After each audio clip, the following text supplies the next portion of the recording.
반갑습니다. 고만수입니다. 전편에 이어서 이제 용도 지역이 생겨난 배경에 대해서 한번 말씀드려 보도록 하겠습니다. 일단 우리가 도시계획이라고 하는 것은 이제 도시의 출현이 언제 있었느냐, 이게 사실은 가장 기준점이 되는데요. 통상적으로 이제 산업혁명이 일어난 이후와 이전으로 나뉘어서 도시가 형성이 되었다고 보고 있습니다. 저는 개인적으로도 그렇고요.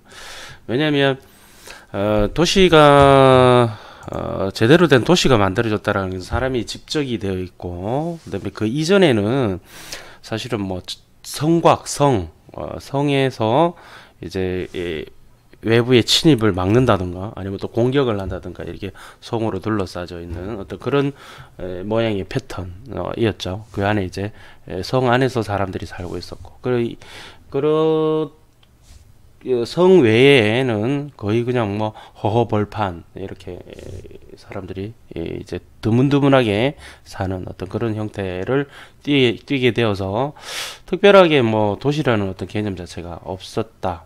이에 비해서 산업혁명이 일어나고 난 다음에는 이제 도시라는 게 형성이 되었다. 자, 여러분들 잘 아시다시피 산업혁명이라는 것은 1700년대 후반에 이제 대량 생산, 이제 그 이전까지는 이제 에너지가 사람의 힘 또는 말, 그다음에 수력 이런 어떤 에너지에서 이제 석탄이라는 그 화석 연료를 사용해서 대량의 어떤 전기기관을 이용한 대량의 생산이 가능했던 이제 소량 다품종에서 대량 소품종 이런 식으로 해서 변화된 그런 어떤 사회로 바뀌게 되죠. 자, 이러면서 산업이 발달하면서 산업 자본가들도 이제 나타나게 되고요. 또한 이제 산업혁명이 이제 배경이 결국은 영국의 어떤 기술혁신 그리고 생산력 급증인데요. 이때 당시 이야기 들어보면 이제 영국이 이제 산업화가 촉진된 것은, 제가 뭐 역사학자가 아니라서 잘 모르고 책에 나와 있는 대로 읽습니다. 이제 냉대 기후에서 이제 추우니까 이제 모직 산업이 발달하게 되고요. 그 모직이 이제 양털을 이용해서 만들다 보니까 양을 많이 키우게 되는 어떤 그런 상황이 됩니다. 그래서 이제 농토, 이제 대지, 토지에 보통 이렇게 소작농들이 이제 소작을 해서 이제 귀족이라든지 지주에게 일부 주고 자기가 먹고 사는 어떤 그런 형태로 이어져 오다가 이제 양모를 생산해야 되기 때문에 지주들이나 귀족들이 이제 양을 많이 키우게 됩니다. 이 양을 키우는데 이제 농지, 토지에서 양을 키우다 보니까 이렇게 울타리를 치고 말뚝을 박아서 양을 키우게 되고, 그다음에 이제 양을 키우니까 이제 소작농들은 이제 쫓겨나는 그런 상황들이 일어나게 됩니다.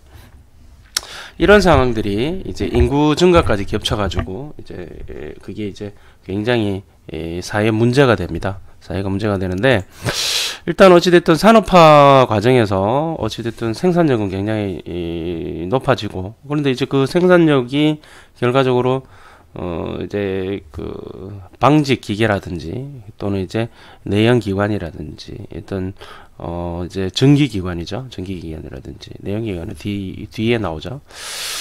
어떤 이러한 생산력이 굉장히 높아짐에 따라서 그 생산력을 따라갈 이제 석탄의 수송 문제, 그 다음에 도로의 개설, 뭐 이런저런 사회 간접 자본 SOC들이 굉장히 발달하게 되면서 산업화가 굉장히 촉진이 되게 됩니다. 그런데 저 산업화가 촉진이 되지만 결과적으로 이에 반해서 어떤 노동력으로 참여했던 노동자들은 상당히 산업 자본가에 비해서 열악한 조건에 굉장히 비참한 생활을 하게 됩니다. 여기 보시면 알겠지만 이제 이제 재테크 관련해가지고는 항상 버블 이야기하는데 1830년대, 1840년대에는 철도 버블도 일어나고요. 요거는 이제 참고사항으로 그냥 알고 계시면 되실 것 같고, 어찌됐든 산업혁명이 일어나고 나서 이 사회 문제가 발생하게 됩니다. 이렇게 되는 거죠. 산업혁명이 생산력 증가라는 어떤 굉장히 좋은 순기능을 했지만 결과적으로 여러 가지 사회 문제를 발생시키게 됩니다. 가장 중요한 건 뭐냐면 노동자들에 의한 어떤 열악한 노동 환경이 가장 큰 문제였죠. 광산 노동자, 그리고 수공업 노동자, 그리고 공장제 임금 노동자, 이렇게 세 개로 나눠지는데요. 뭐 다 볼 필요는 없고 광산 노동자만 한번 볼까요? 그래서 조금 전에 말씀드렸던 이제 엔클로즈 운동 때문에 이제 쫓겨났죠. 양보 생산을 때문에 쫓겨났는데, 이분들이 이제 먹고 살 게 없으니까 이제 탄광촌 이쪽으로 이제 이동을 하게 되고 탄광에서 일을 하게 됩니다. 그런데 이 탄광에서 이제 생활하는 그 어떤 부분들이 굉장히 열악했어요. 네, 이 열악했던 내용들이 이제 기록해 놓은 게 있습니다. 한번 보시면 산업혁명 사회적 참상이라고 해서 나와 있습니다. 한번 읽어 보겠습니다. 18세기 당시 영국은 모직물 공업의 발전으로 양모에 대한 수요가 늘자 지주들은 소작농들을 몰아내고 그 땅에 양을 풀어놓았다. 물론 지주들은 그 이전에 비해 몇 배의 소득을 올릴 수 있었다. 그런데 소작농들은 졸지에 3터와 1터를 잃었다. 조금 전에 말씀드렸던 앵클로즈 운동이죠. 말뚝박고 이제 울타리 쳐서 이제 내보내는. 수공업자들 역시 새로 발명된 기계 때문에 마찬가지로 생업에서 쫓겨났다. 이제 그 기계 파괴 운동이죠. 기계 때문에 우리가 일자리를 잃었다. 길드 이제 장인 제도, 이게 다 점점점 없어지죠. 도제 제도 없어지죠. 그래서 이들은 공업도시로 몰려들었고 도시는 빈민과 실업자로 넘쳐났다. 이들은 하루 6펜스짜리 일자리조차 구하기 어려웠다. 산업화가 시작된 공장은 말 잘 듣는 아이들과 여자들을 싼값에 고용했다. 지금도 사실은 컴퓨터가 발달함에 따라서 사실은 일자리가 점점 잃어가는 어떤 그런 부분들하고 사실은 또 대동소이합니다. 비슷하죠. 자, 어린 직공들은 터무니없는 저임금에 하루 12시간씩 공장에서 혹사당했다. 그들이 잠자는 숙소는 사람 체온으로 보존된다고 할 만큼 춥고 비좁았다. 도시의 하늘은 시커먼 매연으로 뒤덮여 있었고 길에는 쓰레기가 넘쳐났다. 콜레라와 장티푸스가 주기적으로 밀어닥쳤고 사람들은 합숙소라는 좁은 곳에서 마룻바닥 위에 침대도 없이 남녀가 뒤엉켜 빽빽히 누워 있었다. 이런 사람들의 주된 수입은 도둑질과 매춘이었다. 뭐 이 정도까지는 아니더라도 거의 이 정도 수준 비슷한 것까지 조금 과장되는 부분도 있었겠지만 굉장히 열악하다라는 것은 여러 가지 책에서 보면 서양 근대사 이런 데 보면 다 나옵니다. 산업혁명의 동력원인 석탄 탄광에서는 덥고 옷도 없어서 반나체의 남녀가 뒤섞여 일했고 10살 미만의 어린아이도 막장에서 부모를 도와 일했다. 임산부가 석탄차를 끄는 모습이나 막장에서 해산을 하는 광경은 그리 희귀한 일이 아니었다. 저도 이 글을 읽으면서 이 책을 읽으면서 참 정말일까 이랬는데요. 사실이더라고요. 좀 이따 사진도 보여드리겠습니다. 절망에 빠진 노동자들은 이 모든 가난과 고통을 기계의 탓으로 돌리고 도처에서 골기를 했다. 공장과 기계를 때려 부수고 폭동을 일으켰다. 그렇게 일을 충분히 그럴 수 있겠죠. 기계 때문에 내가 이렇게 되었다. 못 먹고 못 살게 되었다라고 생각할 수 있지 않았을까요? 자, 그러나 신흥자본가들은